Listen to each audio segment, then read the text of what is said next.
Kundi la pili ni mtu ambaye aliweza kuchukua kisichokuwa chake.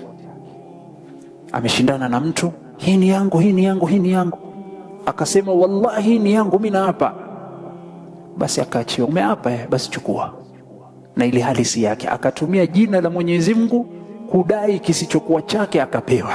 Inna lillahi wa inna ilaihi raji'un.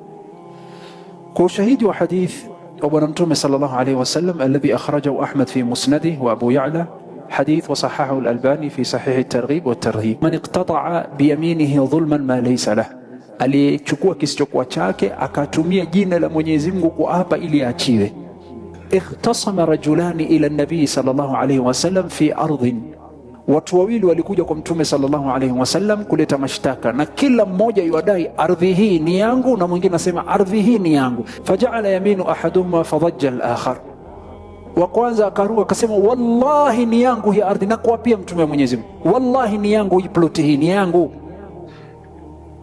Fadajja al-akhar, yule wa pili akashtuka, wa hapa ni yako, idhan yadhhabu ardhi, basi imeapa, basi ardhi yangu mimi imenitoka kwa mikono yangu. Wa hapa ni yako kwa uongo, kisichokuwa chako. Rasul sallallahu alaihi wasallam akasema in huwa iqtata'aha biyaminihi dhulman, ikiwa huyu amechukua hiyo ardhi akatumia kiapo cha uongo, akachukua kisichokuwa chake akapewa, basi kana mimman la yanzuru Allahu ilayhi yawm al-qiyamah wala yuzakkihi wa lahum adhabun alim.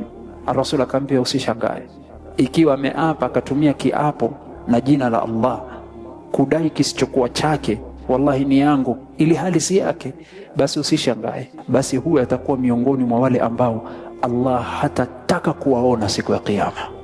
Mtu achukua kisichokuwa chake na yutumia jina nani? Allah.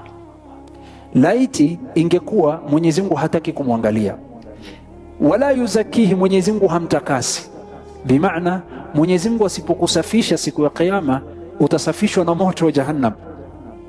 Walahu adhabun alim, na atapata adhabu alimun, adhabu ya uchungu, kwa sababu ya hii moja, ametumia jina ya Allah kudai kisichokuwa chake akaachiwa.